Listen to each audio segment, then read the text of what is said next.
Selling these items on eBay pays my bills.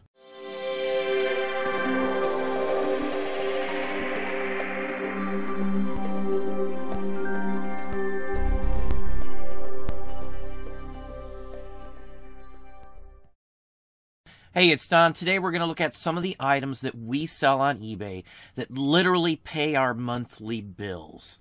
Like most of our items, we spend very little to purchase them in the first place. I think everything I'm going to show you I bought for $1 or less, literally across the board. I can't think of a single item I'm going to show you that we paid more than $1 for. A few of the items literally we have nothing into, zero, zip, nothing.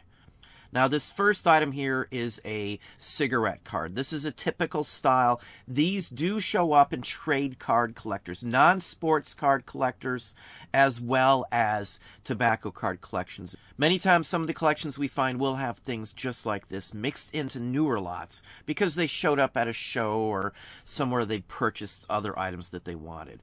Excellent sale here. This one went for almost $40. Now, most of these items I'm going to show you is pretty much bread and butter for us. It's stuff that routinely sells. It's not necessarily high-dollar items, but it sells for a huge percentage of profit. So the margins in these are just horrendously huge. Like photos in general, 8x10 photos. We sell dozens of those a week. Just a constant, steady flow of photo selling.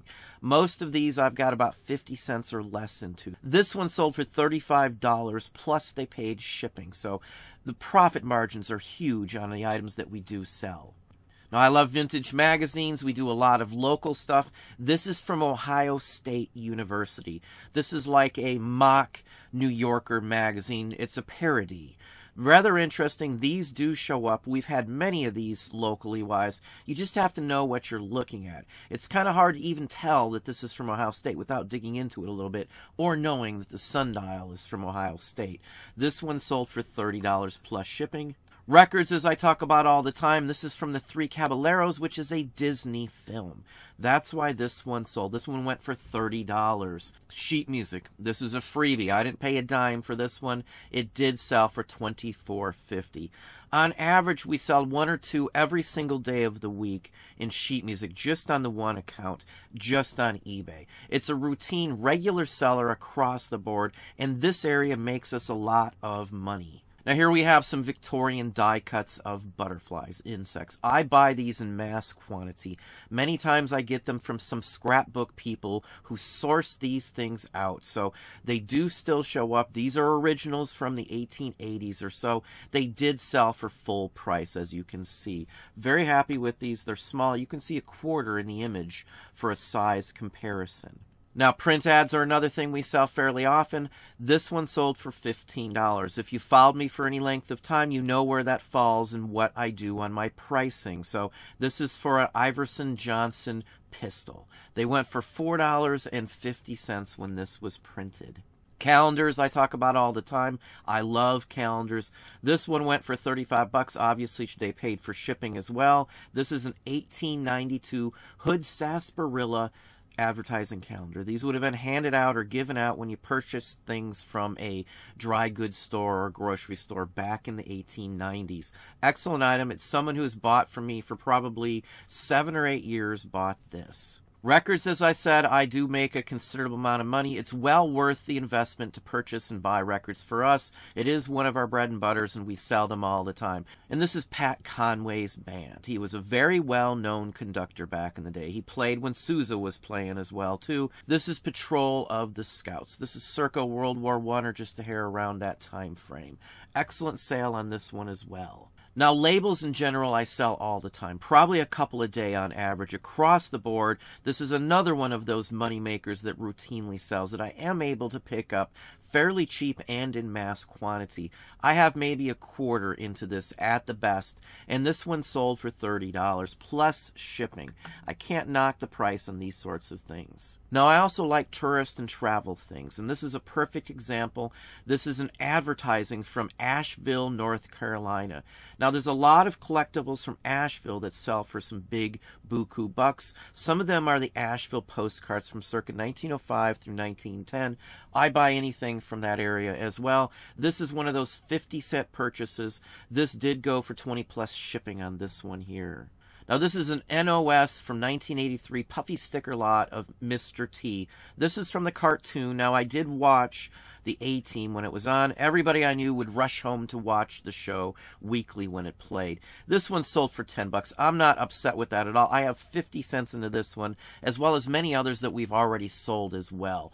I can't complain at all either.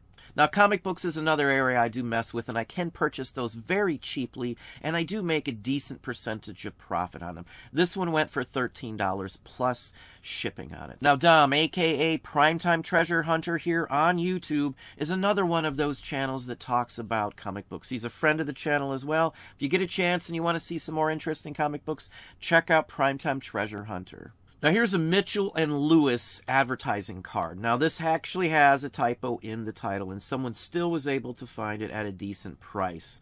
Now, if you look this up, they made farming equipment and things along that line. It's a fairly well-known company. I believe they have been defunct for around 100 years, if I'm not mistaken. So people do source these out. I had several, so luckily one of the other cards drew this person's attention. Now, here is Max von Sydow as Ming in Flash Gordon from the 80s Flash Gordon. Now, I sold quite a few of these stills from the Flash Gordon press kit. Now, a lot of people mix up what a still is versus what a lobby card is.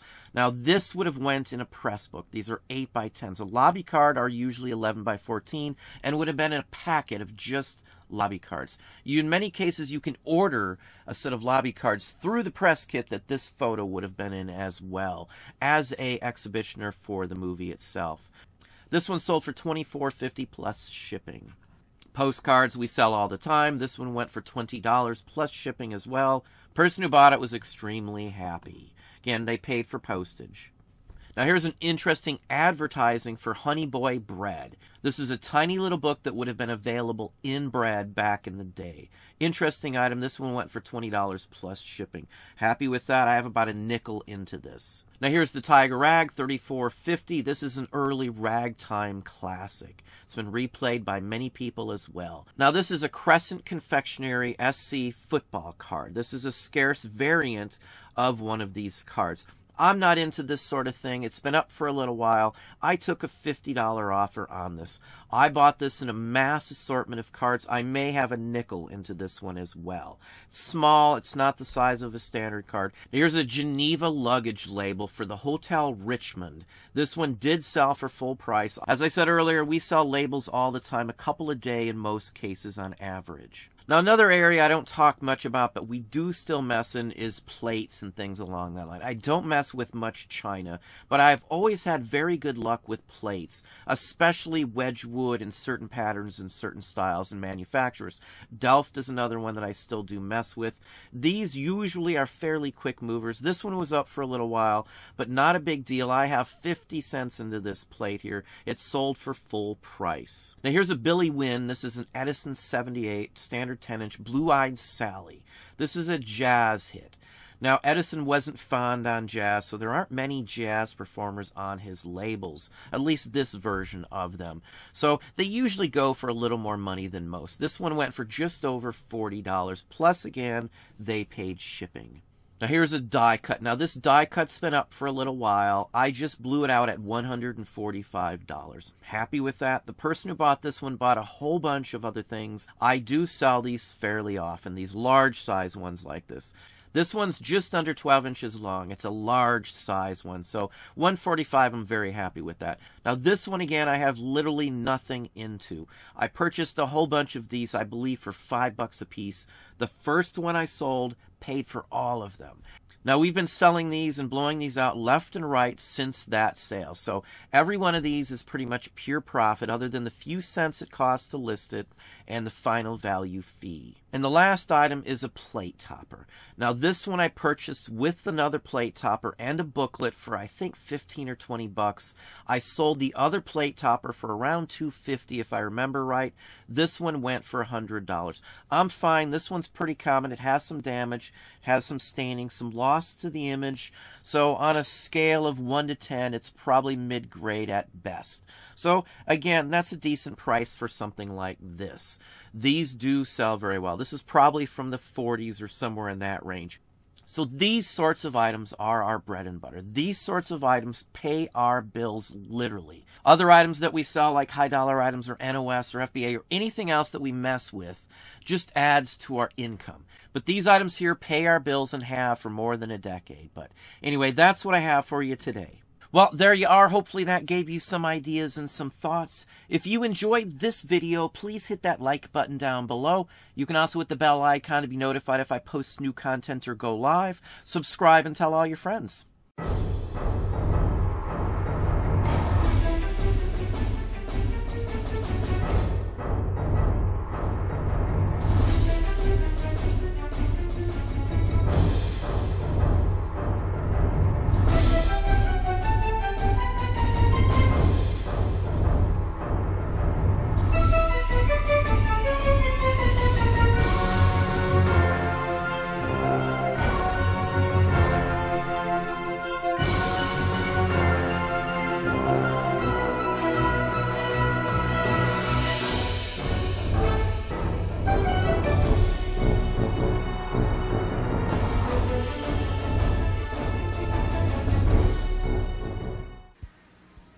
When entering the world of art, you'd be smart to dress the part. Gentlemen prefer Hanes, with all the ladies draped in crepe. The artist loves the human shape.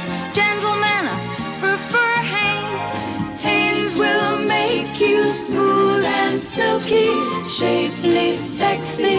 Wear a pair and you could be captured for posterity. Gentlemen prefer Hanes.